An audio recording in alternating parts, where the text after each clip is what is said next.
together, except to say that Beatrice and Benedict, they get together. Now, all these guys have been kidding Benedict about being a bachelor and so on and so forth. So Benedict has the last one. And this is what he has to say to the guys that have been ragging him. Hear me when I say this, Prince. A whole college of smart alecks couldn't wisecrack me out of my jovial humor today. Bothered by teasing limericks or one-line zingers? Not in the slightest. If I were, I wouldn't be dressing so sharply as I do these days, all but inviting both friends and strangers to make me the butt of their jokes. In brief, I intend to marry, and nothing anyone might say could cause me to change my mind. Not even the things I said in the past, so don't even bring them up. Man is a giddy thing. I think that sums it up. As for our little squabble, Claudia, I was looking forward to thrashing you. But since we are about to become kinsmen, live and clasp my cousin in arms unbloodied.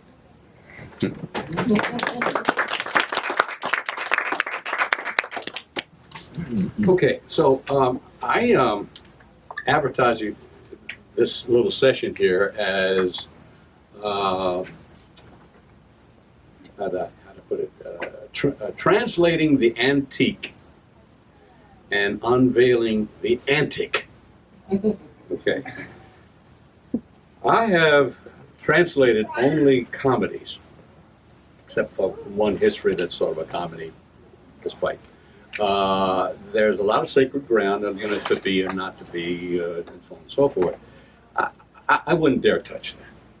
Okay, and even as it is, the fact that I have touched some of Shakespeare's words and made some changes, there are people who take great exception to that. I'm looking around and none of them are here. Chicken. But I want to tell you, first of all, that I'm not the first one who came up with this idea of translating Shakespeare. Here are some other titles if you would like to explore other things, but stick with me. Right on the shelf over there, there's a series from Barnes & Noble called No Fear Shakespeare. Okay, you may, and that's a big seller. My assistant over there. Okay, and what they do in that book is, that series, is they turn everything into prose. Okay, so you've got the original on one side, on the other side, everything is prose. I think too much is lost there. That's my feeling about this. Okay, so then we have another series called Shakespeare Made Easy. Okay, we have another one put out by Lit Charts. It's called Shakespeare. Okay, all right. We have one put out by Book Caps, and it's making sense of whether it's Hamlet or Macbeth or whatever like that. We have one called No Sweat Shakespeare. This is a series of novels for teenagers. Okay. Then we have someone who I have been in contact with. His name is Kent Richmond, which sounds like straight out of Shakespeare. And he is on the West Coast, and he is a retired linguistics professor. And his series is called Enjoy Shakespeare. Pretty good. Okay. My wife and I, when we were talking about a title at one point, we thought, okay, how about Not So Hard Bard? No. Okay. Here in town, we have teaching out at UNCC is a professor, chaired professor, Englishman, named A.J. Hartley. And he's a dramaturge. And he he writes in all sorts of genres. There's a book up there, it's sort of science fiction kind of thing. So I don't know where he gets the time to do everything that he does. But he has written a couple of novels. One of them's called Hamlet, one of them's called Macbeth. So they are available too. Now, Oregon Shakespeare, out in Oregon, they got a project going, and they have invited 30-some playwrights to come and rewrite all of Shakespeare's plays. Yep, they've done that. And I guess they will be producing them as time goes on. And wouldn't you believe that as soon as they made this announcement, there was a petition that went up on Facebook. Please sign this petition if you are against what Oregon Shakespeare is doing. And they cite instances where, can you believe instead of using this word, they use this word? And they have a whole series, so you can go on the site and sign up if you're a purist and you figure that nobody should touch it. Okay, so that's kind of a little background of what's available and what I'm a part of. I didn't even realize it when I started this way back at Piedmont Middle School, too many years ago. Okay, so let's get back to unveiling the antic, which was part of what I advertised this little session to be. So, unveiling the antic, okay, in Comedy of Errors, for instance, there are two sets of twins. Comedy of Errors really can get confusing, and when I did it at Providence, one of my sets of twins was an actual set of identical twins. That was tough for the audience. Anyway, in the course of this, one of the servants, Dromio, is being pursued by a cook, and she's very fat. Well, she's very fat, okay. And he says in the original, such a one as a man may not speak of without he say, sir, reverence. Okay. All right. This is my version. Unveiling the antique. I'm at the antic. Now, this is not going to leave you, on the floor rolling around laughing. Comedy doesn't mean that with Shakespeare. It just means it's very pleasant, makes you smile, and maybe laugh. This is my version of it.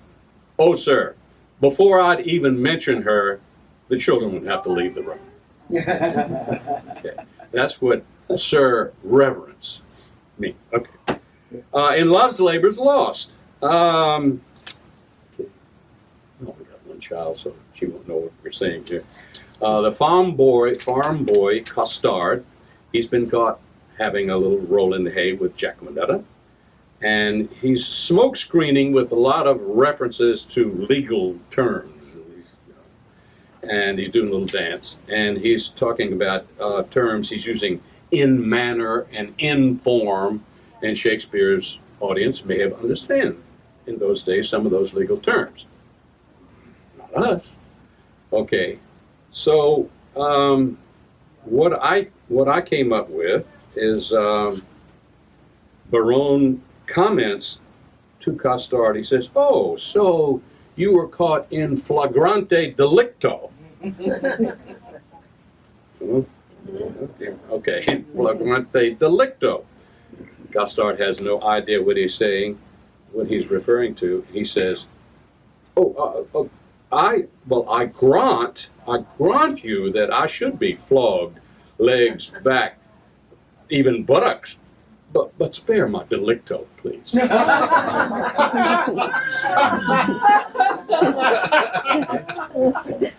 So, okay, well, good. Okay, I unveiled some humor there, a little antic. Okay, Puck in Midsummer Night's Dream, he's describing his hijinks, and he speaks of taking the shape of a three-legged stool upon which a lady sits down, and he says, and when I collapse one of the legs, she falls on her butt, except what he says, and then he says, and she exclaims,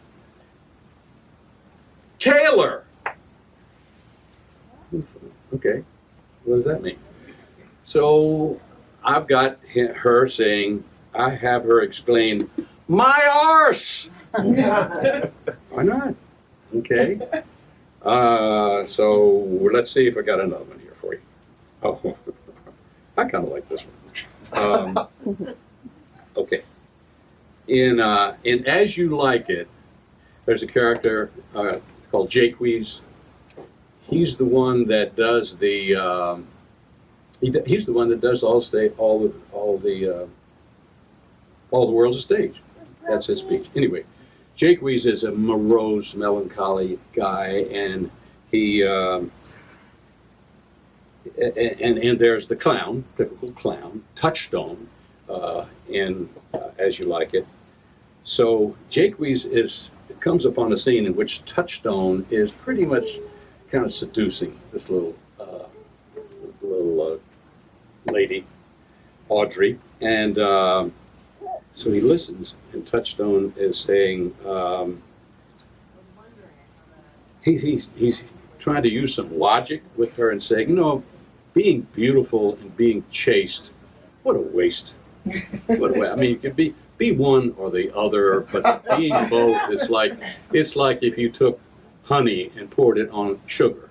It's just a waste. And Jaques is over listening to this, and he comments, Shakespeare has a lot of asides to the audience, which I love those kind of things. And he comments to the audience, and in the original, it's like he says in the original, where is the original? Oh yeah, material fool. Like material fool? What's that mean? Well, my translation is so practical, like a sewer. Okay, so there's some others. If we have time and you want me to go, oh wait, got to do this one. In Merry Wives of Windsor, not one that you see all that often. Although Simon Donahue did my script over at Belmont Abbey a couple of years ago, Merry Wives of Windsor. Well, in Merry Wives of Windsor, the opening scene there is they're talking about coats of arms and titles that you have as members of the city council and so on and so forth. And so one of them he's talking here about the coat of arms and how he has planned that his coat of arms is going to have Lucy's on it. Luces. And one of the guys is listening, and he's hard of hearing, and he hears this as louses. Okay, but in the first place, if you're sitting out there as an audience and you miss what Lucy's are, which I would, what the hell is he talking about? What? Lucy? So I just said, to hell with that. I'm replacing the whole thing, and I have him saying, I'm thinking of putting bees on my coat of arms. And the old guy, who's hard of hearing, hears fleas. So when they're talking about a coat, meaning a coat of arms, he's talking about, flea, I can understand if you got an old coat, you're probably going to have fleas in that coat. And so it goes on like that. So I think I did a good thing here.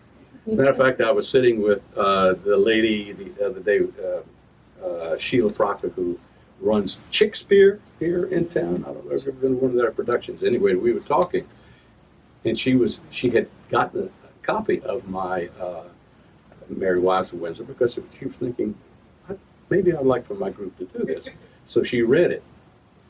And we were talking about this, and I said, in the beginning, Lucy's and Lousies, and I replaced that with beat. You did?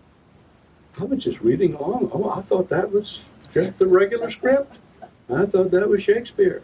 Yes. Mission accomplished. Okay. All right, so now, I think it's time for another song. What do you think, Yes. John? Now, very good friend of ours, Jerry Allen, was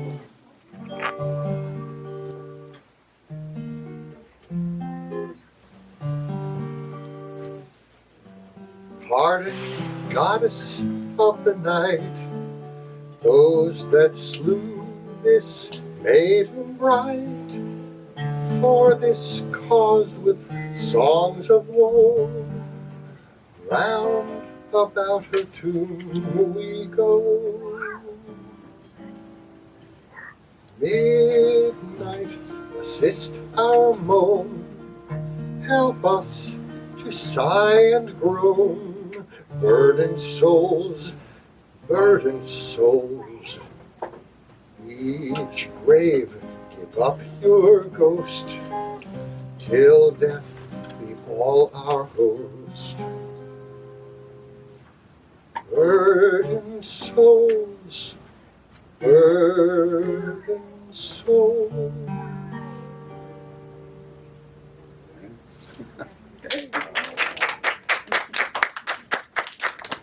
well. All right. Does he have an encore? I don't. Have you written it on encore? No, we haven't planned an encore. Okay, so how's the time? What's the time? Good. Oh, okay. So you may have some questions, but let me anticipate maybe some of those questions. Iambic pentameter. You know what iambic pentameter is? Okay. If I sign one of your books, I'm going to sign it in iambic pentameter. I've already planned exactly the little phrase that I'm going to use to sign one of your books. Okay, but iambic pentameter is basically, let's go to a contemporary of Shakespeare, and you may have heard this.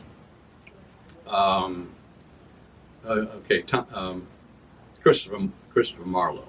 Okay, is this the face that launched 1,000 ships? Okay, that's from his play, Dr. Faustus. Okay, is this the ship?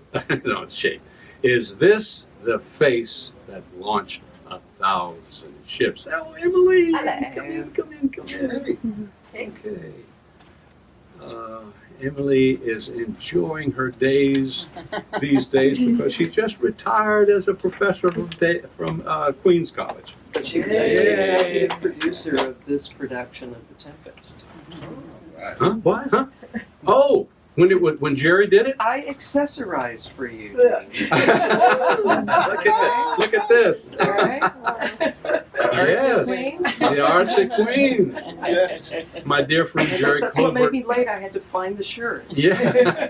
Dang, God. Thank you, Emily. Okay, so iambic pentameter. I want to tell you something that I did.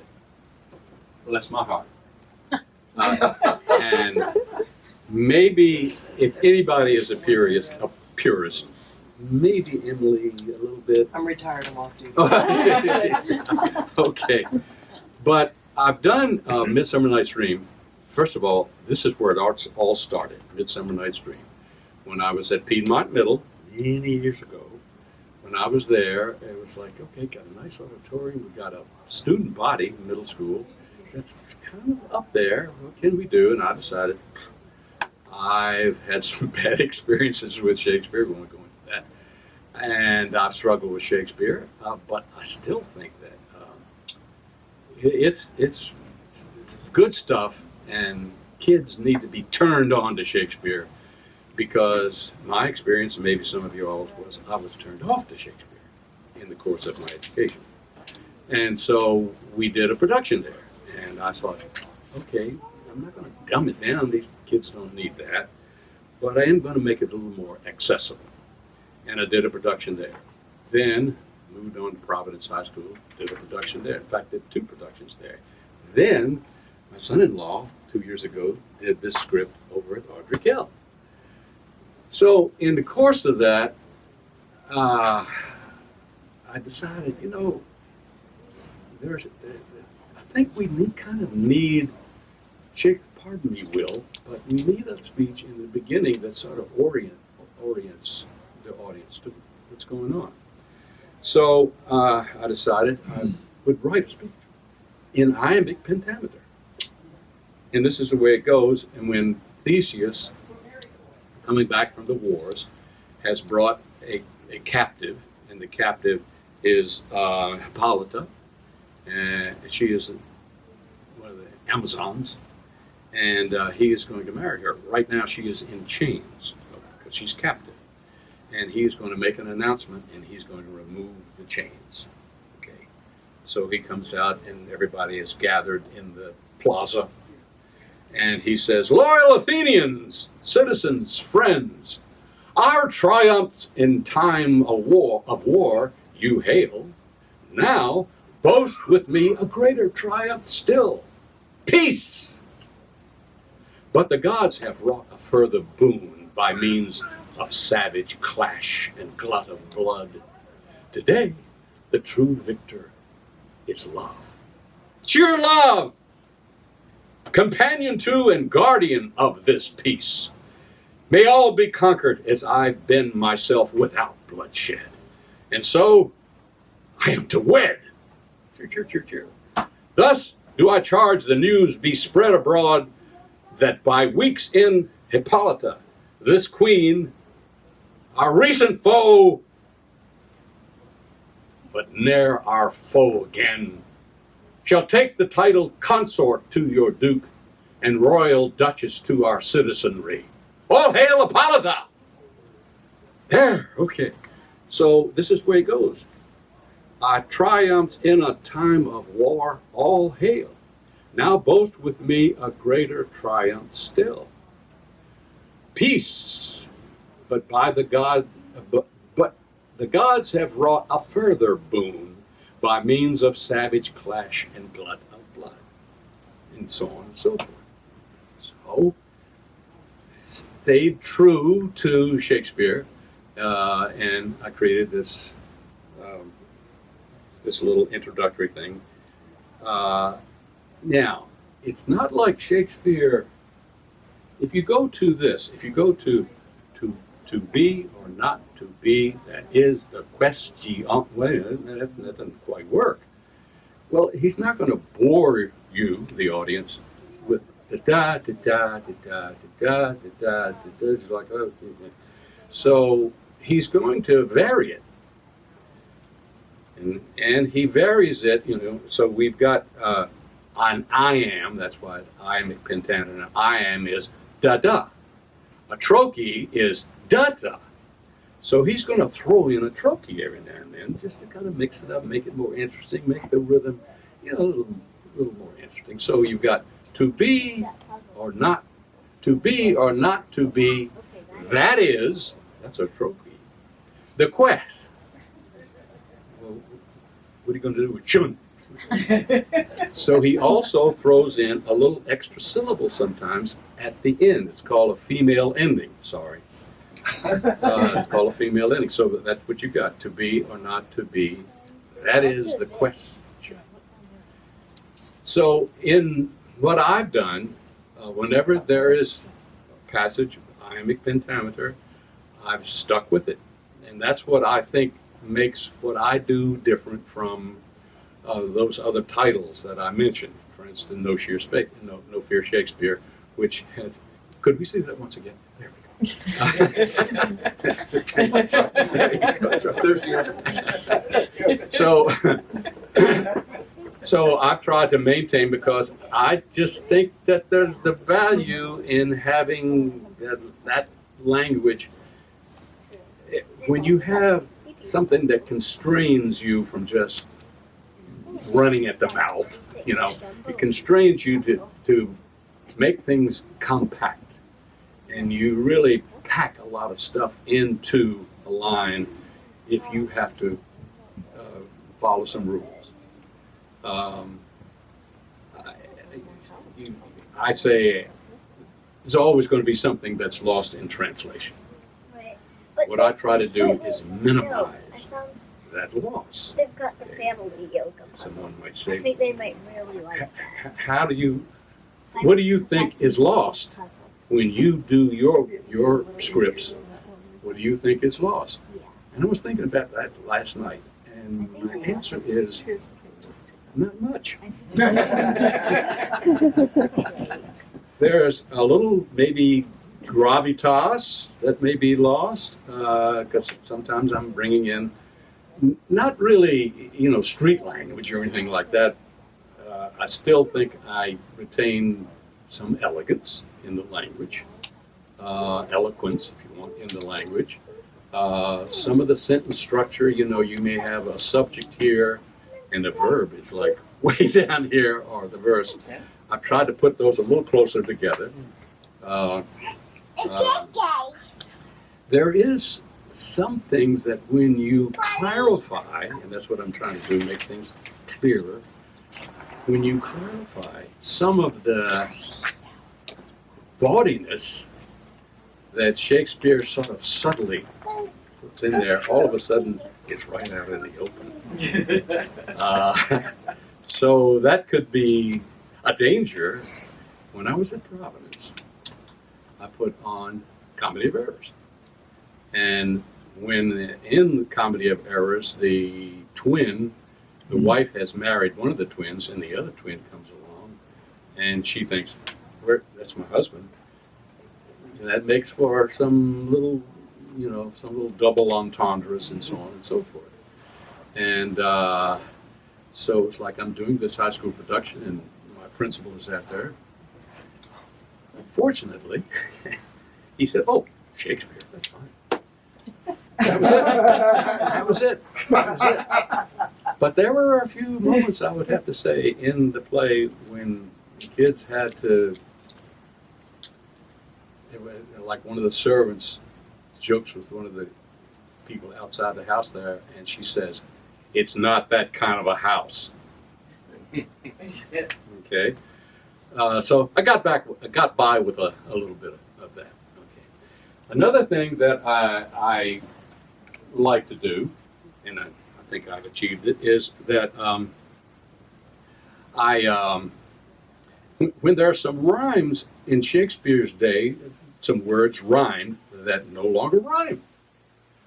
So it's like, hey, Will, do you mind if I make a little adjustment here? And for our today's audiences, and those things that you so cleverly worked out as rhymes, I cleverly work out as rhymes today. I have to change it for a couple of words. Is that okay with you, Will? I think he would say, go with it. So there are some things here in my master book having to do with restoring rhymes. Okay. Let's see, where's a good one?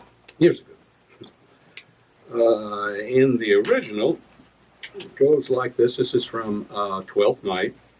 And Olivia, she's saying, I know not what I feared to find mine eye too great a flatterer for my mind. Fate, show thy force. Ourselves we do not owe.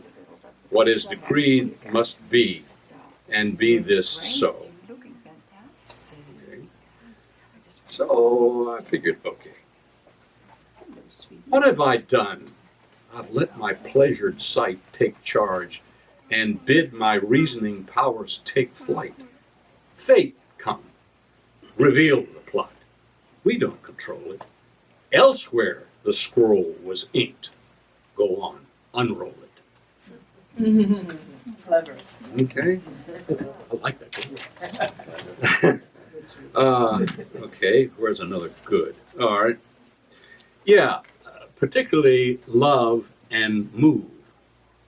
Okay, you know. So here's the way it goes. This is from Twelfth Night again. Okay, so Olivia has fallen in love with who she thinks is a guy, Cesario, and Cesario is really Viola in disguise. So she says, as they're parting, and Viola is like, oh no, please don't fall in love with me. This wouldn't work out. And Olivia says, yet come again, for thou perhaps mayest move that heart which now abhors to like his love. Move and love were supposed to rhyme there, okay? And they're talking about the Duke way off there, and Viola is the messenger from the Duke, and Duke is paying court to Olivia by means of Viola. And so when they're talking about now abhors to like his love, that's who they're referring. Anyway, this is the way it goes. She says, come back. In other words, Viola, come back. I really like you. Come back. Abhorrence in the heart might leave. This love of his might yet win a reprieve. Okay. Here's another one. From Merry Wives this time. Okay.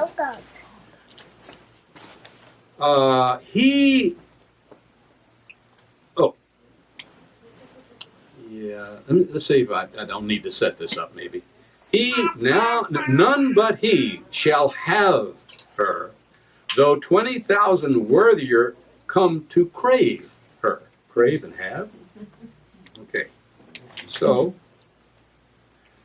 he's the one who shall acquire her, though 20,000 worthier may desire.